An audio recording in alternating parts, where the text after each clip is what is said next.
Good morning, guys. Thank you so much for attending this webinar where we're going to discuss the Beyond the Stigma. And next to me, I have the amazing Dr. Wara. Hello, Karen. Board certified plastic surgeon, one of the latest surgeons to join BIMC Hospital in Nusa. So just to kind of set you up for what's going to happen today, it should approximately last about an hour.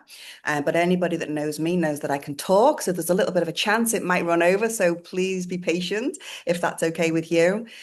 We have some fantastic guests on. We have the CEO and professor of BIMC Hospital, Jo Seller, and she's going to tell us a little bit more about her shortly. We also have Pamela Lovegrove, who is the founder of a Facebook group called Facelift in Bali, with a very powerful community in there. I think it's like 26,000 people now. We also have a gorgeous lady called Jennifer, who recently had a facelift by Dr. Wara, and she's going to come in and tell us about her experience, and we're going to have a little look at her before and after photographs. And then we also have another gorgeous lady called Rochelle Hall, who owns a business called Finance Your Surgery, and she's going to tell us a little bit about what she does and just join in this conversation around the stigma, and does it exist or doesn't it exist? Because I think it's a really interesting topic to unpick and just gain some different opinions and perspective on it. So I would really love to invite Jo on to give us a little introduction about who you are, what you do at BIMC, and then we'll show the fantastic video that you put together. Good morning, everybody. Thank you, and welcome to everybody on this podcast. My name is Jo. I'm the CEO for Siloam Bali, and Siloam Bali incorporates 3 hospitals, and BIMC Kuta is one of them. Just to give you a bit of a history, I'm Australian by background. I've been running hospitals in Australia for many, many years, and in the last 6 months, I've taken up this role to manage our operations here in Bali. BIMC Nusa, just to help you all understand, is a 35-bed, beautiful boutique hospital in a beautiful area of Nusa here in Bali. We started in 2013. This particular hospital was built. It was operated by Australians, and it was bought over by Siloam a few years ago. We are accredited. We were the first hospital in Bali and Indonesia, and I'm going to say Indonesia, to be accredited against the Australian healthcare standards. So for those of you who are concerned about our clinical capability, our ability to adhere to clinical excellence, I need you to be reassured that the standards that we operate here within the hospital are aligned with home. And I think that's important for people to understand and for people to hear. And so we've been accredited now by the Australian healthcare standards for the last 8 years, and it's a 3-year cycle, and we are going through our next organisational-wide survey in October of this year. We're also accredited by the Ministry of Health in Indonesia. And so from a clinical safety point of view, really important, I think, for our patients and future patients to understand how we work. So that's the clinical safety quality standards that I think I just need to get off my chest and for you to all hear. The other thing to also recognise is that our staff here, we recruit staff where English proficiency is a mandatory part of their employment. So all of our staff here, from our clinical staff to our domestic staff to our admin staff, all speak English. And that is also important for people to understand. So be comforted knowing that if you become a patient of ours, language isn't a barrier. That's important. Our surgeons, we're here with Dr. Wara. He is part of a team of a group of plastic surgeons. Our surgeons have trained both within Indonesia, but they've got studies also overseas. So they come to you, and Dr. Wara comes to you with international experience. And I think, there is a bit of stigma around that. It's a bit of stigma around, what would Bali know? And I can assure you that the clinical standards, the clinical practice, the way that we approach patient care here is exactly like home. And I'm going to actually put it out there, is the customer service and that private boutiqueness that we offer here is very, very good. So that's what I really want to say to you. We have a centre of excellence when it comes to cosmetics and plastic surgery. We have centre of excellences in orthopedic surgery as well. So cosmetics is a part of what we do here. We have escalation of care processes no different to what we have at home. And so clinically, you should feel no different if you're walking into a hospital in Australia. And Karen, I think that's what I really want to say at the outset. And I'm happy to filter any questions later on if the audience wants to ask me anything more. Thanks, Karen. That's beautiful, Jo. Thank you so much. And I think that lines up really nicely with the topic today, where we talk about the stigma, because here at Patient Concierge Services, we've looked after hundreds of people now, and we've noticed patterns and themes. And some of our clients will say they didn't always tell their friends and family because their friends and family might have projected their fears onto them, like, why are you going to Bali? Because they have this misconception that it's not up to standards, or it's a little bit dated or whatever. So it's really good to hear that it's accredited by the Australian government and the Ministry of Health of Indonesia. So thank you so much for that. I would really love to show this video now, so this can hopefully put the cherry on the cake of what Jo's just said. Okay, bear with me.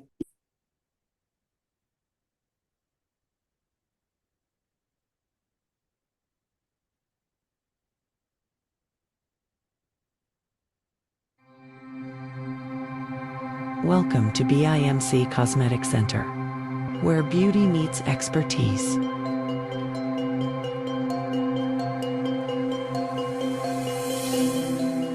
Our center offers a wide range of services, from aesthetic treatments to plastic surgeries, all performed by experienced professionals.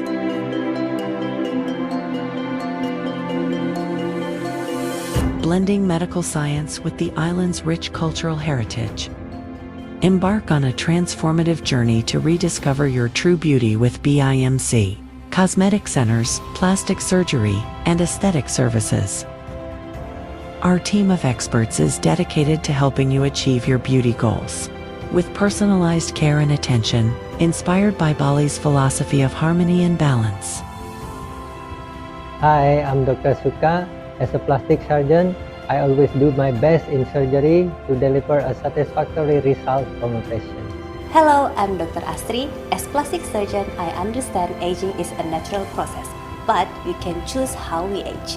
I'm here, I always give my best to provide you beautiful aging journey. Hi, I'm Dr. Indra, plastic surgeon. My priority is a patient personal care, and I believe that true beauty is not only a perfection, but it's a balance between harmony and confidence. Hello, my name is Dr. Wara. I'm a plastic surgeon. My commitment is to provide honest, transparent, and personalized information to the patient according to their needs.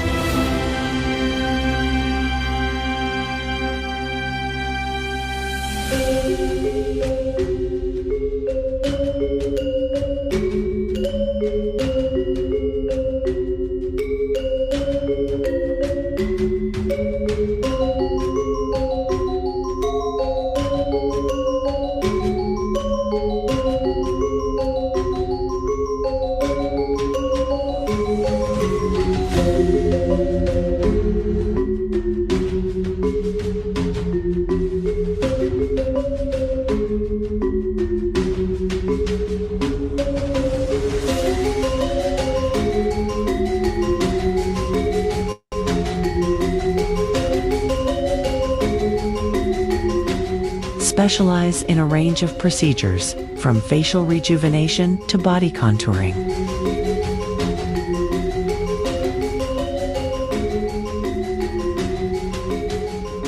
tailored to enhance your natural beauty and boost your confidence. We'll work with you to create a personalized treatment plan, addressing your unique concerns and goals to achieve the results you desire. From facelifts to breast augmentations and body lifts to liposuction, our skilled surgeons use the latest techniques to ensure a safe and smooth recovery.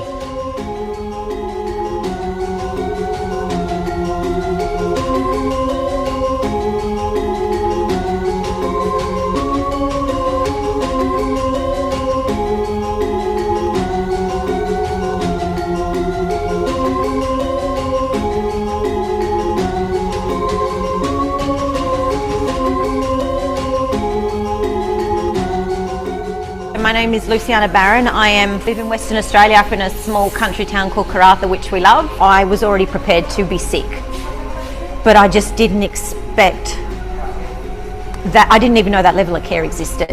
I've recommended to everyone that I could scream it from the rooftop. Hi, I'm Melanie and I'm from Perth in Western Australia. Everything feels fine. I would recommend it because the facilities are spotless, very hygienic and sterile.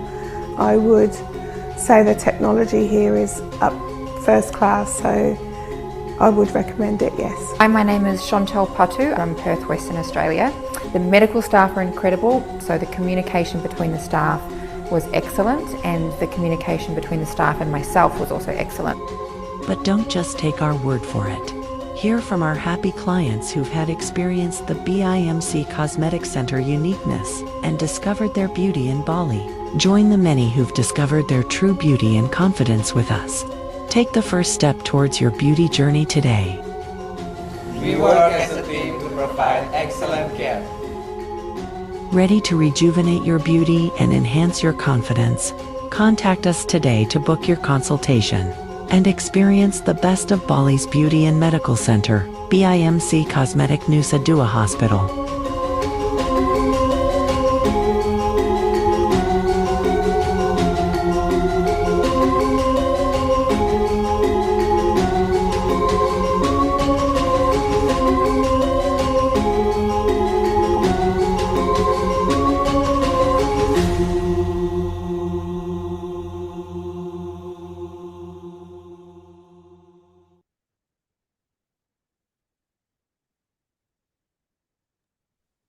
I absolutely love that video.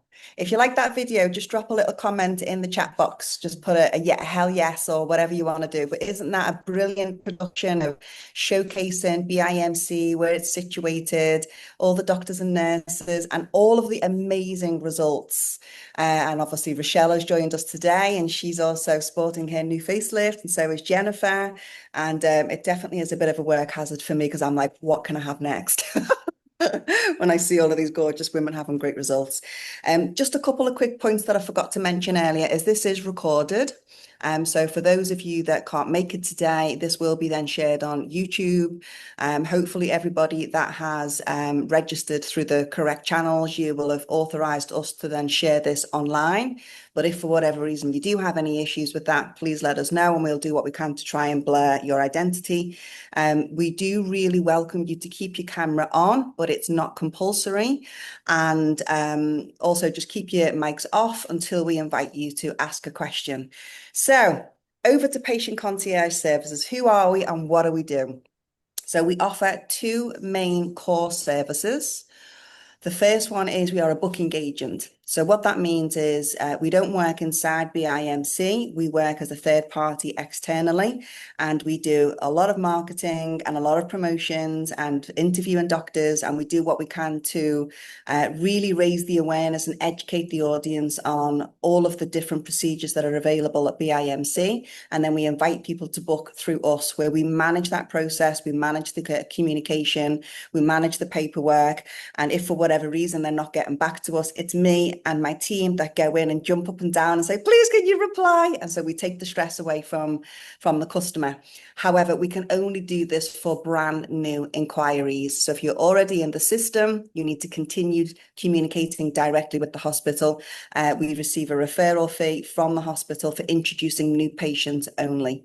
So that's service number one. The second service that we offer is care packages. So once you've got your surgery date secured, we create a care package. It is predominantly concierge, domestic, and non-medical.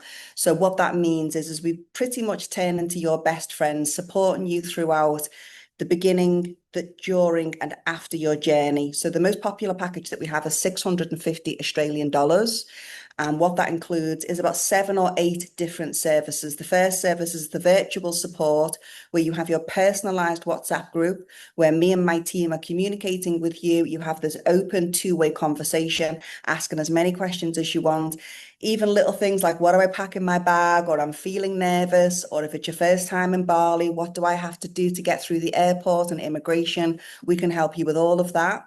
Then we chaperone you throughout 3 hospital appointments, which is usually the pre-medical, the day of surgery, and discharge day. We will pick you up at your accommodation, stay with you throughout, and get you home safely and comfortably, and get you anything that you need, any shopping and all those kind of things. And it also includes 3 what we call home visits. So those home visits is where we do like a well-being check. So we check on how you are. Are you eating? Are you sleeping? Are you in any pain? Does anything need escalating? Do you need to communicate with the hospital? And then we support you with the wound cleaning. So the wound cleaning is instructions that you get from your surgeon to do yourself, but we take that task on and we do it for you. And last but not least, if you have come to us through Pamela's Facebook group called FLIB, you get a complimentary lymphatic drainage massage worth $40. So thank you for listening to that. And if you are interested, you'll get an email at the end of this webinar where you can inquire more. But just over to this topic, stigma. When Dr. Wara and I were chatting about wanting to do a webinar, we were like, what could we do that's a little bit different? It's not necessarily educational or a presentation. We wanted something a little bit more diverse. And we were both talking, weren't we, about this pattern that we've noticed, that there still is a huge chunk of women who really want to stay private and not tell anybody, or they face, you know, uncomfortable probing questions from their loved ones, and they're coming from a place of love and concern, but sometimes they project their fears onto them. But then there is also a huge chunk of people that are very public about their decision to have cosmetic surgery, and you know, take photographs, share it online, and don't really care about what anybody else says. So I just thought it was really interesting to like pick it and pull it apart. There's another thing that I'd like to touch upon as well, which is something that I kind of personally debate with myself and what I see online as well, is I think there's a spectrum and there's a range. Like, when is it healthy? When is it a healthy choice to have cosmetic surgery? And when is it an unhealthy choice to have cosmetic surgery? So most of our clients are over the age of 50, and it's usually like their first or second procedure, and they've reached a point in their life where they're ready to invest in themselves and they want to refresh. They don't want to look anything different. They don't want to look 20 years younger. They just want to, you know, pick up the skin that's kind of heading south and put it back up so that they look a little bit more fresh. But then you do see some people where they're on like their 12th procedure, or, you know, they're maybe slightly addicted, or maybe they're going a little bit too far. And I saw something in the press recently. I don't know if you guys have seen it as well, but Demi Moore is a beautiful woman and an amazing actress, and I have so much respect for her. But I saw an article of her recently. I think she's like late 60s, and she's just undergone, I think, another facelift and maybe something on her body. And she looks like she's trying to look 25. And now, while she does look pretty good, I felt a little bit alarmed when I saw that. I thought she looked frail. I thought she looked a little bit fragile. And considering she's just done the movie, The Substance, if anyone's seen the movie, The Substance, it's about somebody who's desperate to stay looking young, and how it can really mess with you psychologically. And, you know, it's this crazy drug that they give to them and it reverses their age and blah, blah, blah. And it was so interesting that after that movie, she's now gone and got a load of cosmetic surgery. And for me, I just thought, well, when is it healthy to keep investing in cosmetic surgery, and when is it the right choice to embrace the aging and stay healthy? And obviously any cosmetic surgery, whether it's elective, sorry, any surgery, whether it's elective or whether you're being told to do it for a knee replacement or a hip, it comes with risks, right? So I don't know the answer. I just think it's something that we all need to be aware of. I'm 50 this year and I've probably had about 10 cosmetic surgery procedures. So I have to have a little chat with myself every now and then and be like, when do I just embrace the fact that I'm getting older and everything heads south eventually? So I'd actually like to start with Joe, if that's okay with you, Dr. Wara. Joe, I'd really love to know your opinion. Is there a stigma attached to plastic surgery? Thanks, Karen. Look, I do think there is a stigma attached to plastic surgery. I don't think we could deny that. Do I believe personally that we're normalising the conversation, both in Australia? Of course we are. And I think having conversations about plastic surgery is a healthy conversation to have. Women, men, don't embark on such a procedure lightly. And I think that that's important for people to recognise. I think as a clinician myself personally, there is a lot that people overcome mentally to embark on a journey. And not only just embark on a journey, say at home, and I say home, I mean Australia, but to embark on a journey overseas is a huge is a huge thing for any individual to take on. I think, and I think our doctors in particular have a recognition that it's not just around the cosmetic look where patients make a decision. It is around mental health. It is around wellness. It is there are a number of things that go into a decision like this, and I think we stigmatize it socially. Falsely, to be honest, because we don't see behind the face. We don't see behind the breast or the arms or the ears or whatever decisions people are making. There is a lot that our patients emotionally go through. And I think the more we have this conversation, I think the more we recognise people's decisions to undertake cosmetic surgery, I think the less stigma there will be around this. So there is no doubt that it's there, but I dare say there is no doubt that stigma involves anything. And I think the more that we recognise the rationale that sits behind people's decision, I think the better it will be.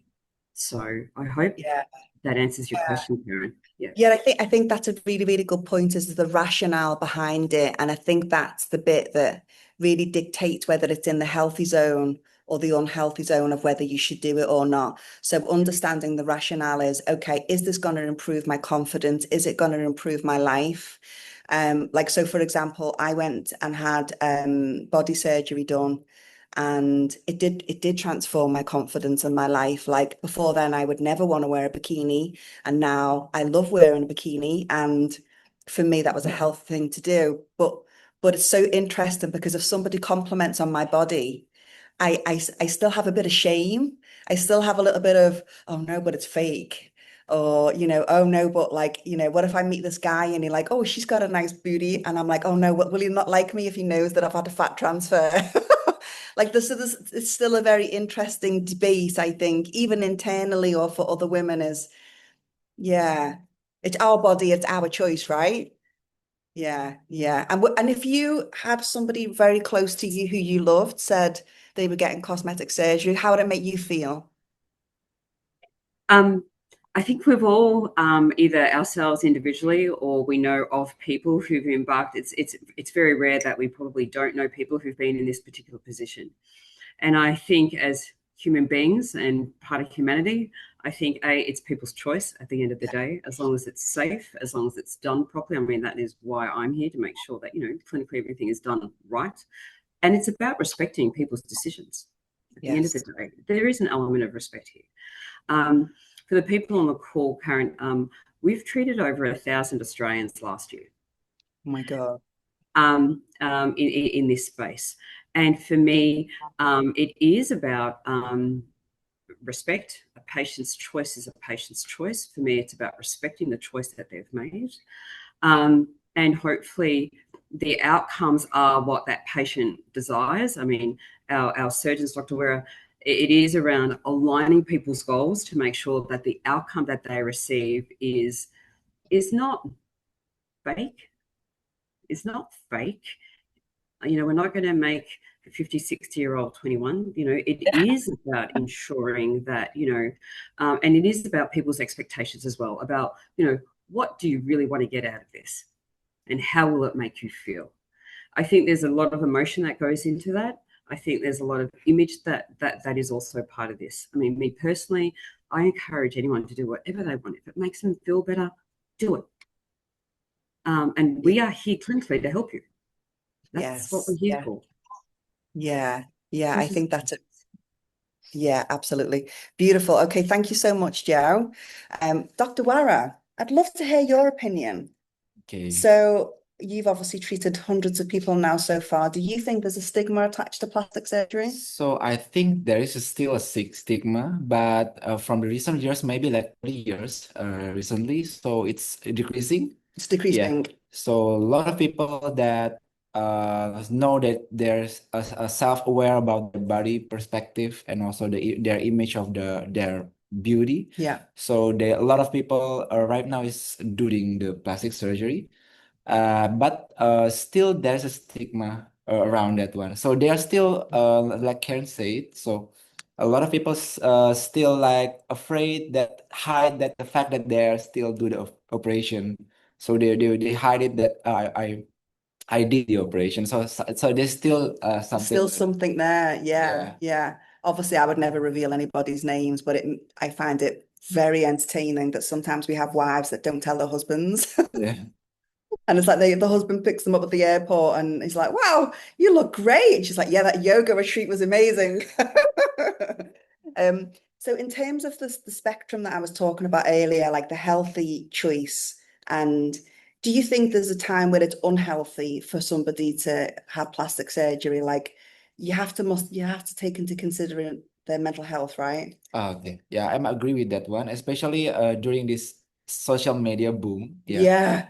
All Also, influencers. and all of the influencers Yeah. share that experience, and also a lot of hospital, a lot of the beauty clinic and something like share that before and after, and some that is make like a lot of patients have like an unrealistic expectation. And it's probably a filtered image. Yeah, so it's probably a filtered image in this area of AI, something like that. So they don't filter the information. They just say, oh, I can look at like this. As Karen said that when you are at the 60s, so you want to look like 20, something like that is something like unrealistic. But because of the social media boom and maybe less information that they search about it and they don't really well informed about the procedure, so they have like an unrealistic expectation. So it's one of the problem also for me. Yeah. And also, this is alarming also. So It's alarming, yeah. yeah.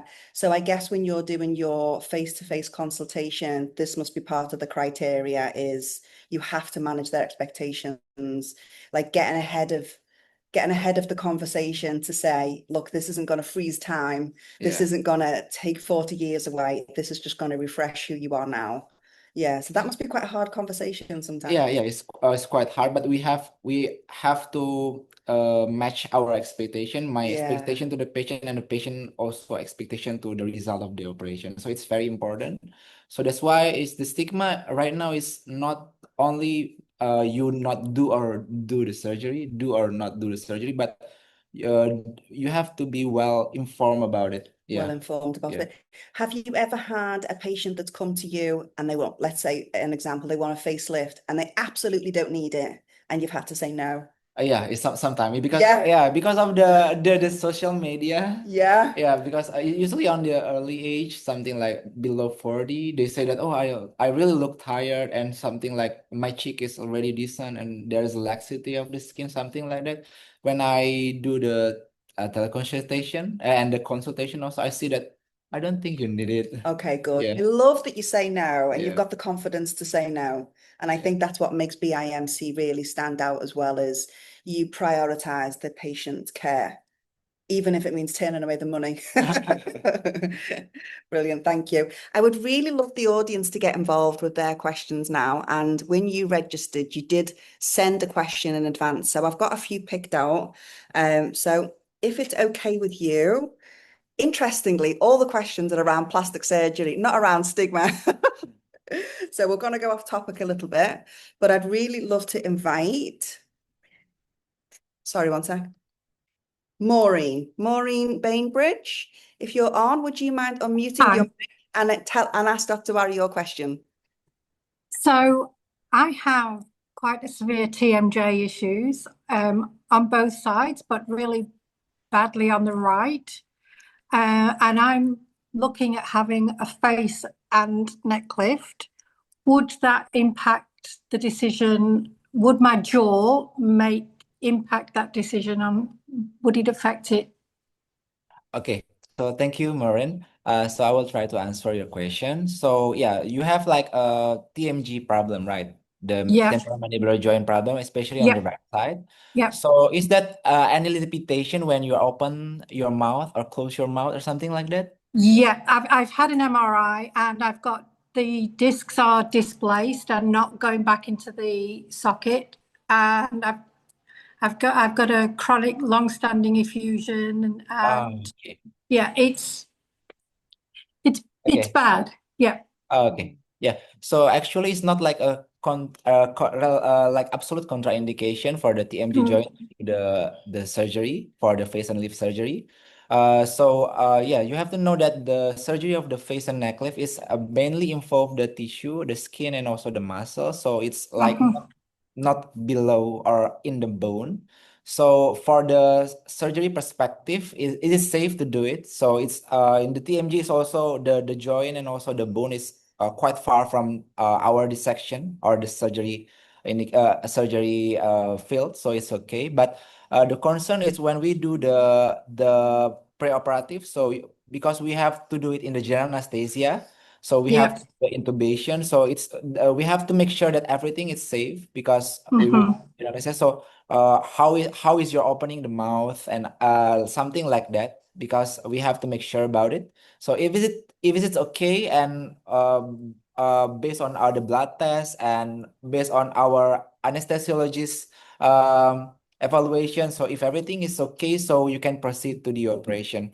So it's from the medical perspective, it's not like a absolute contraindication as long as it's especially on during the intubation during the general anesthesia. So we have to make sure everything is okay to do it. So because we have in the general anesthesia we have to put the tube. Yeah, so it's one of the only one concern. But for the surgery, because it's like far and it's quite far, we don't like manipulate the joint or manipulate the bone inside of it. So I think it's okay. Yeah, it's safe to do it as long as when they do the intubation, the concern is. Thank you. Yeah, welcome. You feel like your question's been answered, Maureen? Yeah, absolutely. Yeah, thank you. Thank you for giving us your question. Could we invite our next Rebecca Hunt to share her question? Yes, hello, this is Rebecca here. I think I gave a question earlier about brow lift. That was one question, but I've also just popped one in the chat about an optimal age. I see a bit of debate about this on the Facelift in Bali site, but I'm sort of heading towards 53 and a fair bit of skin laxity. And yeah, just wondering, how long do you leave it so you only have to do it once, or do you get in early and then plan to do it twice? So that's one question. And then the brow lift and what's involved in yeah, endoscopic brow lifts. Why that they seem a little bit more complex and not too many people do them. Why is that? Okay, thank you. So I will try to answer the first question. So actually, there are no like exact age for what is the age that you are like suitable to do the facelift operation. It's depend on the personalized condition. So sometimes it's below the 40. I think it's usually for our age, aging of the skin and also the soft tissue is starting above the 40 age, 40 years old. So it's depend. So sometime around like after like 40, the condition of the face is already showing the aging process, like cheek descent, and also there is a jaw and laxity of Yep. the skin. So as We long as know. there is so as long as there is a sign of that aging process, so we can proceed to the surgery.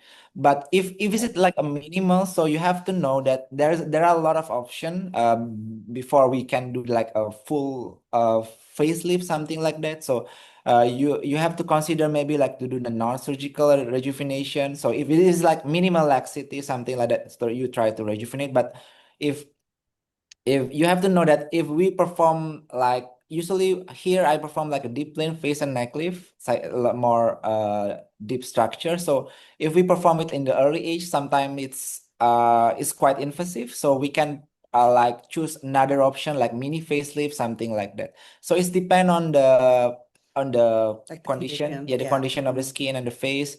And also for the age, is usually if there is like only minimal laxity, something I suggest to do only like mini facelift is okay. But if there is like also there are some patients that say that they want to they have like more laxity, but they want only do the mini, like something like that.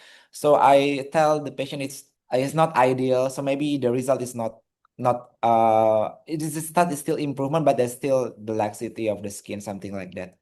So for the next question, for the endoscopic brow lift, so you have to know that the brow lift, there's many option of the technique that we can use.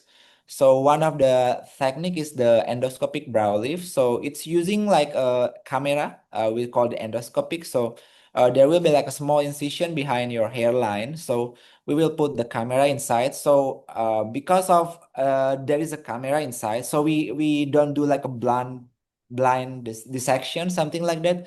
So it can minimize the swelling and the side effects. So because we clearly see there is a nerve and there is a muscle inside, so it's more safe and more maybe the recovery process is faster.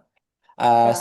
So that's why the indication for the endoscopic brow lift. But yeah, because of the using of the device, it's not like a blind. So it's more complex in the technique of it.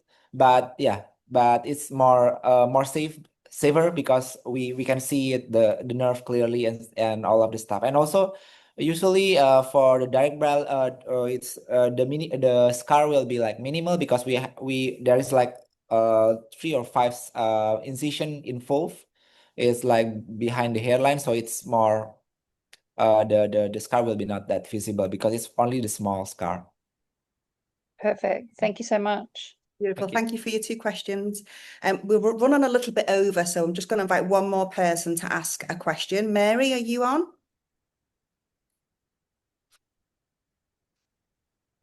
Yes, I am. But to be honest, I can't remember what question I did Oh, ask hang on. because I've got it here for you, one sec. yeah. How long before and after surgery do you need to come off blood thinners? Okay. Oh, right. Yeah, so this is a nice question. So because when every consultation, I will ask all of the medication that you take. So particularly if you took like a blood thinner, so there is a specific consideration. So you have to know also that there are a lot of type of blood thinners, different type of blood thinner and different like time that you have to stop. But it's like there is an aspirin, like copidogrel, and also like a warfarin. There are wide varieties of the blood thinners, but usually For the blood thinners, it's advisable to stop it usually like 1 week before the operation, because if you took the blood thinner, there is a risk of the bleeding when we do the operation. But it's depend on the medication. Sometimes with the aspirin, we can stop like 3 days before the operation is safe. But it's like warfarin and something that more bigger dose, so we have to stop it for a longer time. But I think it's better if you consult to your doctor first about is it safe to stop it for a while. Yeah, so but it's usually like 1 week it's safe to stop it before the operation. Do you mind if I jump in? Is arnica considered a blood thinner? So no, because we get asked this question all the time, okay. and I get different answers off different doctors. So arnica is not like medically like it's like It's homeopathic. supposed to reduce bruises, Yeah, right? homeopathic medicine. So yeah, arnica is like not like it's not like a medicine. It's like herbs. Yeah. So yeah, the main there is like also debate about it. It's a but debate, yeah. but still some research say that there's improvement of the bruising and can make the bruising less. So yeah. So for the arnica, so because it's like a herb, so I think there are no harm in that. So if you're confident to take it after the surgery, I think Okay, beautiful. Okay. Thank you so much. Thank you so much for I was just that with that, because one of the reasons that I was concerned, I mean, I have spoke to my hematologist and GP and vascular surgeon actually, and because I was put on blood thinners because I had deep vein thrombosis on a flight to Bali, which is only a 6-hour flight. But I was stented and it was all fixed up. But normally, because I am booked in for deep plane facelift in June. And I'm flying about 2 days beforehand. And normally on the flight, that's probably the one specification that the doctor quite likes me to stay on them. And all three of those professionals said, normally 2 or 3 days beforehand. But obviously, I'm guided by, what the actual surgeon who's doing it suggests. Beautiful. Thank you so much for all your questions, everybody. If you've sent your question and it hasn't been answered, please email us and Dr. Wara will answer your question on email and I'll send that over to you. But we're just going to try and stay on track. So we have 3 more amazing women that we want to chat with. But next, I would love to invite in Pam. So Pam is the founder of a really powerful big community called Facelift in Bali. I think everybody has heard about it, and sometimes I go for coffee with Pam and she's like a celebrity that gets stopped on the street. So Pam, I would love to know, why did you start the Facebook group Facelift in Bali and when? I started it 2.5 years ago, and I think the catalyst really was I lost my husband very suddenly, very unexpectedly. And after about 12 months, I still felt as if the grief was etched onto my face. It wasn't just something I felt. You could see it when you looked at me, and I could see it. So I went to investigate having a facelift. After, I must say, I went to see an aesthetic doctor at first, and he said, no hope for you. You've got to have a facelift, which was a bit of a shock. But when I started investigating it, there was just no information about. And I thought, I'm just going to start a Facebook page, because I had visions, and I know I've shared this with you before, Karen, of these. Gossiping is a full-time job for some people here. And I said, when they're all sitting at the beach having their coffee or their cocktails, and someone says, do you think Pamela's had any work? I want someone to say, of course she has. It's all over Facebook. She's posted every gory detail. So that's why I started it. And we started with, I think, about 10 or 12 of my close friends at home and about another 20 of the prime gossipers in Sanur. And now in 2.5 years, we're at 26,000 people. So obviously there was a need for it. I don't think we've managed to take the stigma away entirely because a lot of people are reluctant to post because they, sorry, getting sidetracked here with the message. A lot of people are reluctant to post in case someone sees it, because as you know, they don't tell anyone. And the other thing, which is I hate, but I've got to do it because so many people want it, is to allow people to post anonymously and also with these ridiculous, I don't know who's got the job of making them up, those nicknames that people use, you know, Violet box. fainting flamingo 456, you know, wants to know something.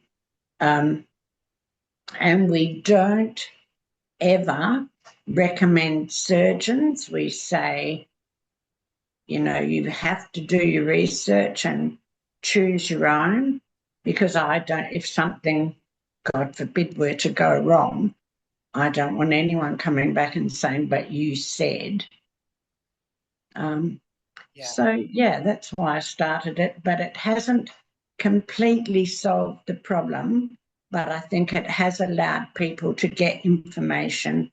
And we're always saying, do a search. There's heaps of before and after photos, heaps of surgeons mentioned, and the ladies, although we try to encourage them, if they're not 100% happy, not to mention anybody's names, but they can message each other. Yeah, I think your group has just helped thousands of women. You know, it's like I've noticed with patient concierge services is a lot of the women come to me and they've kind of, I say, danced with the decision for a couple of years. But then once they've been inside your Facebook group for a little while, because of other brave women sharing their story, they then like, oh, come on, I want to do it. And I think a lot of people say that to me, message me and say, I never would have done this if I hadn't come across the page. And I don't know how they come across it, quite frankly, because it's a private page. But yeah. Well, it's interesting, actually. I don't know if I've ever told you this, but when I moved to Bali from England, within my first 3 months of being here, I wanted to get some cosmetic surgery done and I couldn't find anything online. And I flew so backwards from England to live in Bali, and then I flew from Bali to Istanbul. I got my work done there, flew back to Bali, recovered, and then I found your group and I was like, oh my God, why didn't I find your group before I spent $5,000 on flights? I've just got a go-jet to BIMC. I know, I was like, I've just spent like 20 grand in Istanbul and I Quicker couldn't than going to the airport. I know. So thank you for the group. Thank you for inspiring everybody, and thank you for sharing your story. And obviously, we're really sorry about your husband. And you know, you look gorgeous. You know, how old are you, Pam, if you don't mind us? Thank you. I'm in my mid-70s now. You look incredible. As far as the age question goes, it really is just at any age. Yeah. When you feel you really need it, providing your health obviously is the main concern. Absolutely, yeah. I have since nothing to do with my surgeries, just a wicked lifestyle all these years. Just had a heart attack, which was managed beautifully in Bali. And so that's the end of cosmetic surgery for me for a while. I've got a stent put in May, and I have to keep taking all the blood thinners. Yes, please keep taking them. We need you. Know. Well and healthy. I think I'm on the lot. The lot. I have to carry my bag, and I've got a bruise. I know. Oh, bless you. Yeah, you have to prioritize your health. Okay, thank you so much for sharing. Next, I would love to invite a lovely lady called Jennifer. And Jennifer has recently had a facelift by Dr. Wara. Let me just try and share some before photographs. Although, if I'm really honest, how do I find these before photographs of Jennifer? They're on my desktop. Sorry, everyone. My beautiful assistant is helping me. Yeah, this one. Oh, okay. Yeah. So she's obviously already gorgeous. Hang on, I don't think it's showing. Wait. Okay, this one. Can everyone see that? No.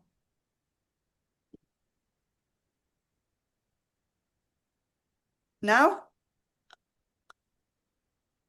Do you know what? Let's scrap it. Let's just invite Jennifer on. Okay. You can Yes. see it now? Can see. Okay, awesome. Yes. So the Indonesians are blessed with beautiful skin, right? As you can see, she's already gorgeous. Her neck is still in pretty good condition and her skin, but obviously ever so slightly her jowls are starting to appear. And, you know, she's a very beautiful lady, face on, not too many wrinkles. And she just wanted a refresh. So she come to Patient Concierge Services.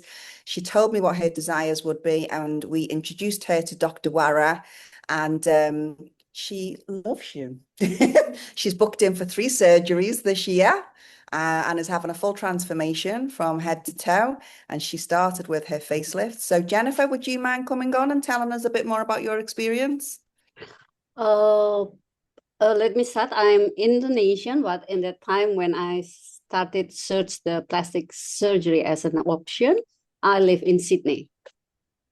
I began to observe that years ago, the observed noticeable change in my face, like a sagging skin, especially my neck. I was not happy at all. And then through the Facebook, I tried to join several Facebook support surgery, plastic surgery. And then I searched from there, and then I found PCS. And then I contacted, and then I had the first appointment Zoom with Karen. So I explained it to Karen what I want, and I explained it also to her that I'm what they call it. I don't know the exactly name in medical, trypanophobia, the one that person who afraid of needles. Yeah. So I asked Karen, find me a surgeon that must be very patient and can really calm me down of my fears. So Karen recommended me Dr. Wara. And then I flew to Bali in December. As a person that afraid of needle, I think I need to have face-to-face appointment. And then Dr. Wara answered all my questions. And somehow she can assure me that the surgery is not really that bad that I was thinking, you know. So then on the 19th of February, I had surgery for facelift and neck lift. And I was really relaxed before surgery. And then PCS really took care of me. Santi was my primary caregiver. She picked me up in the airport, and then she looked after me. She took me to all the appointments, and then after surgery care, that, you know, she came every morning to help clean my wounds. My experience with the surgery, I could say I didn't feel pain at all. It's discomfort, yes, especially on the second day after surgery, which I feel was very tightened on my neck. So the nurse had to cut a little bit of my breath because I couldn't breathe. I couldn't breathe, so I had to call it. I had to call the nurse. But aside of that, I didn't feel pain at all, and my wound heals nicely. I don't have any swelling. I think it's except here, maybe the tightness, but I don't have a bruise. I could say it. And this is my first day out of the Garmin compression in the daytime. I just feel a little bit sensitive towards sun, so I just made sure I wear the big hat. when I even just get out from the house. So Yeah. I think I can encourage the other ladies to do the surgery because actually it's not as painful as I thought. Yeah, I think the mind can play tricks on us, can't it? Like, you know, we really almost anticipate this traumatic, like big event, but actually most of our patients say it's never as bad as what they think. And I mean, looking at you, it's like, what, just over 2 weeks ago? Yeah, 2 weeks. That's incredible. I mean, look at your jaw and your neck. Is she healing well, Dr. Wara? Yeah, it's healing. She's healing very well. She looks gorgeous. Do you mind us sharing your age? I'm 63 years old. Oh, you look amazing. Absolutely. Are you happy with your results? Yes. Yeah, brutal. And what's next on the agenda? I think Dr. Wara told me to come back in 3 months for the mommy makeover. Mommy makeover. So that will be breast augmentation and the body. Yeah. And then 3 months after that, is it the thigh lift? Yes. Yeah. And then I would have a ear reconstruction because my ears are not similar.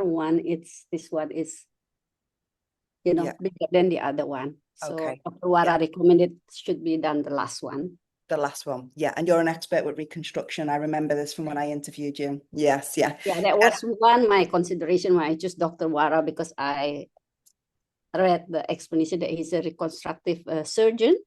Yeah. So for me, that most important than the others. Yeah. Yeah, I know. I interviewed Dr. Wara 12 months ago, and I remember really noticing his creativity and as an artist. And you play the piano as well?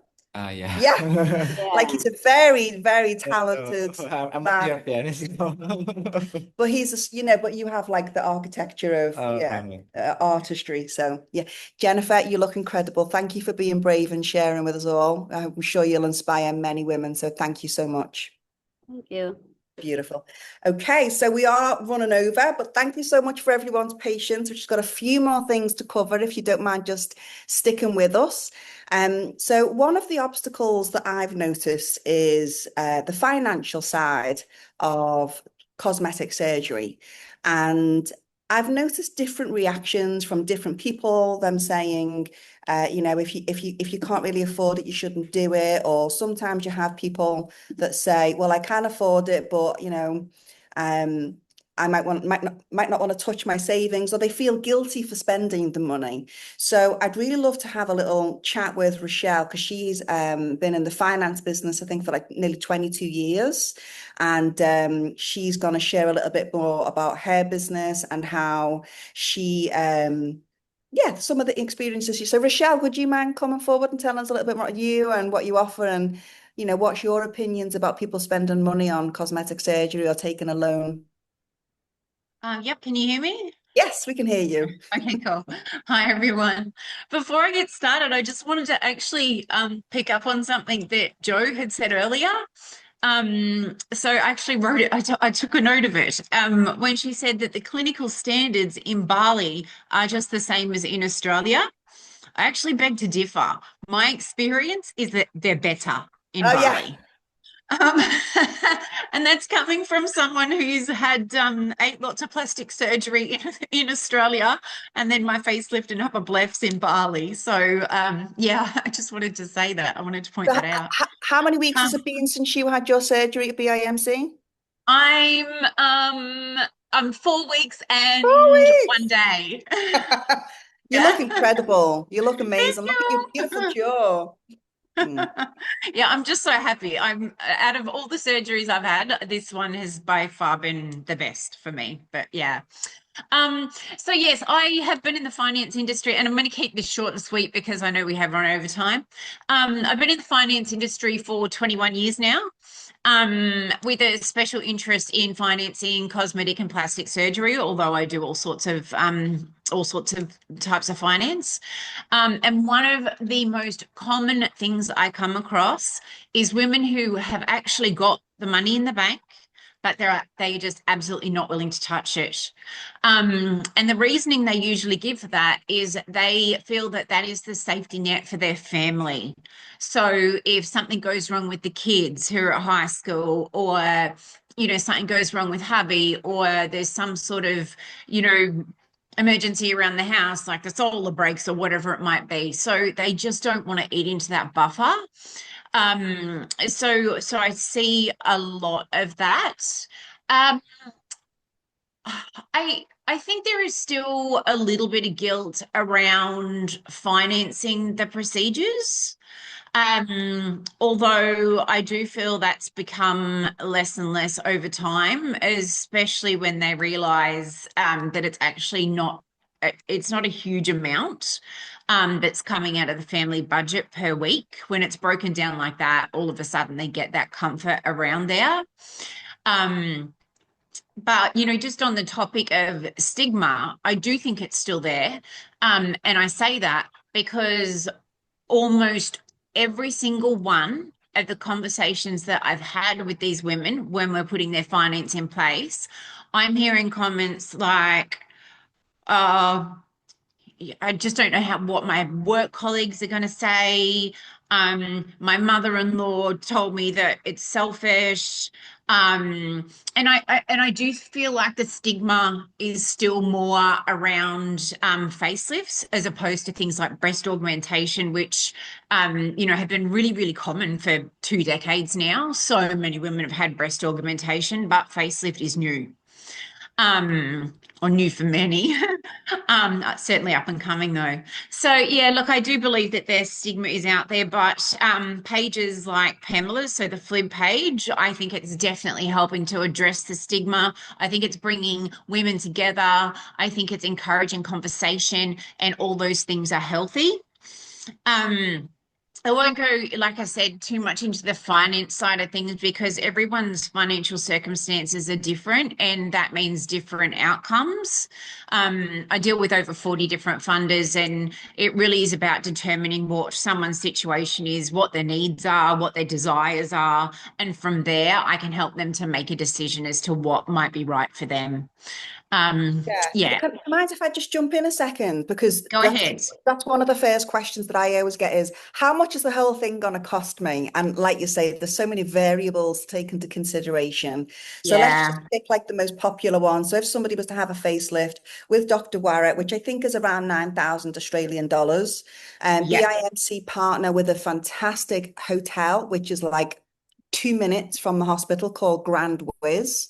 And that ranges from, I think, maybe like $100 a night to $250 a night, depending on the style of the room. And then obviously we would want a care package built into that from PCS. So let's say, for example, it's 12,000 Australian dollars for somebody to have the surgery, have the decent hotel, have PCS, and they wanted to pay that off in like 2 years. What would that look like? Yeah, okay. So the finance that I do, because I'm a broker, it's what we call risk for rate. So if I have a client who's been in their job for 2 years, has a good credit rating, if they've got a mortgage over their own home, that's actually a positive, believe it or not. Statistics actually say if someone has a mortgage over their home, they're less likely to default on a cosmetic or plastic surgery loan compared to someone who's renting. But renters obviously get finance too. I guess what I'm just saying is, with risk for rate, the stronger the application, the cheaper the interest rate. So when I give you this repayment amount, I'm just going to go ballpark like right in the middle. Yeah. For a package like that. So we would probably be looking at, just bear with me, and I'm also going to do it over a 5-year term. So that is actually the most popular. Terms range from 1 year to 7 years, but it's important to remember that there are no early exit fees or penalties for paying it off faster. So even when someone thinks, oh, look, I can easily clear this in 2 years, quite often they'll take a 5-year term because it gives them the flexibility on months where cash flow might be a little bit tighter to pay that lesser amount, but then they can pay double or triple at other times. So yeah, if we look at a $12,000 package and we were doing it over a 5-year term, then we would be looking at weekly repayments. I'll do these weekly because most people think weekly. $57. Oh my God, you spend that on coffee and cake. Yeah, absolutely. Absolutely. You Like wouldn't even really, notice it, would you? we can't even go to the supermarket now and put half a dozen items in the trolley for that amount of Yeah. money. Like No, it's one Uber Eats, it's one pizza night. Yeah.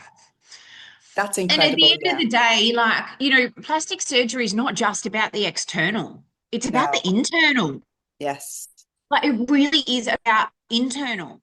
If you feel good inside, like everything in life just works so much easier and so much better. And for Yeah. me, that is what it's about. Yeah, I agree with you. I say when Mm. you look good, you feel good. Like, Yes, and it's true. you can wait. Very quick story. I had a patient. It was a gentleman actually, 6'5" from New Zealand. Looked like he could tear a man in two pieces, and he was getting blepharoplasty. So nervous, and he said to me he'd been dancing with this decision for 2 or 3 years, and every time he looked in the mirror, he was wasting energy, disliking what he was seeing. Yes. Yeah. Like the bandwidth that Yeah. you waste on going, oh, every time you look in the mirror, it's like my boobs are heading south. It's like if you Yep. if you change that energy into now I love what I see, it's just Yep. going to transform everything, right? Every single morning before I had my facelift for the last few years, every morning I've stood in front of the mirror and I've done this Yeah, I'm to like pull pivotal. the gels up, Yeah. you know?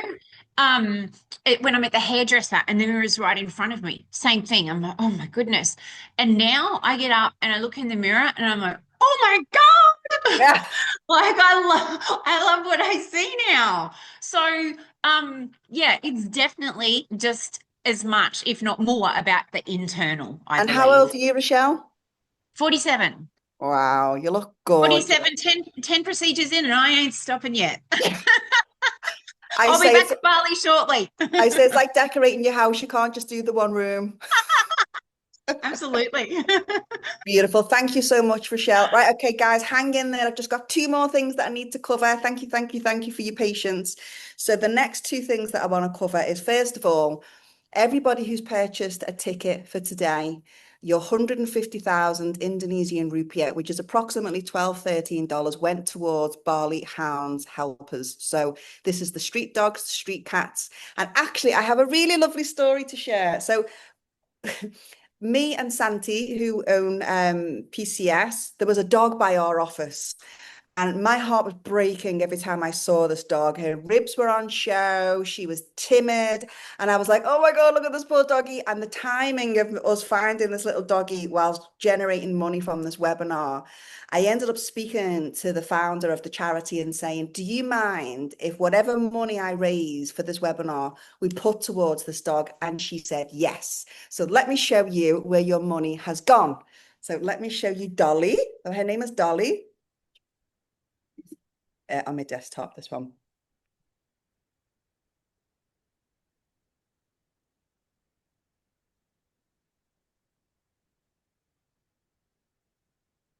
Oh, that one, that one. Okay. Can you see that? This is little Dolly. As you can see, she's lost all her fur. Her ribs are on show. She's tiny. She's timid. So me and Santi were feeding her for maybe a week to 10 days every day, just taking her some leftover chicken and some dry biscuits.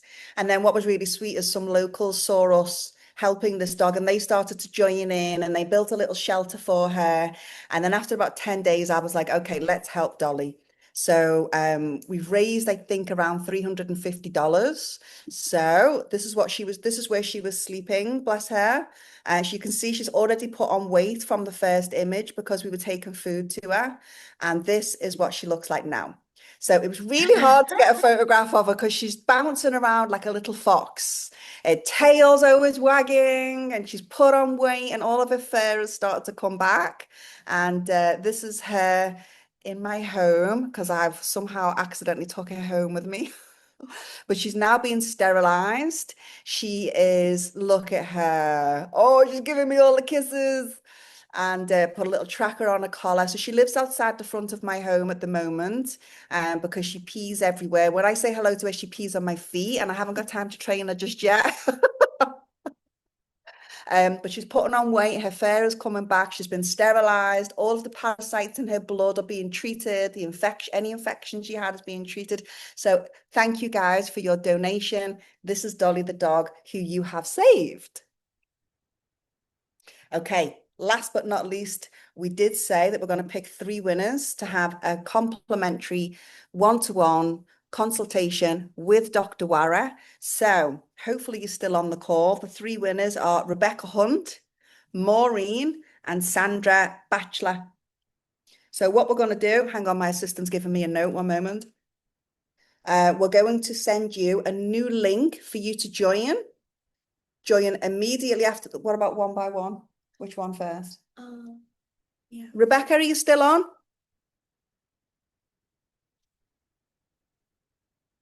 Okay, I'll send you all the link, and then if you could just wait, because you're gonna be like in a row, like 1, 2, 3. You'll all get 10 minutes each. So wait for a message to reach your WhatsApp now from Josephine, who's my assistant. And that is it, guys. We are finished. So thank you so much. I hope that you found this interesting and inspiring and informative. And yeah, if you'd like to know more about PCS, Dr. Wara, the other plastic surgeons that are here, an email will go out to you approximately, I think, what time is it scheduled?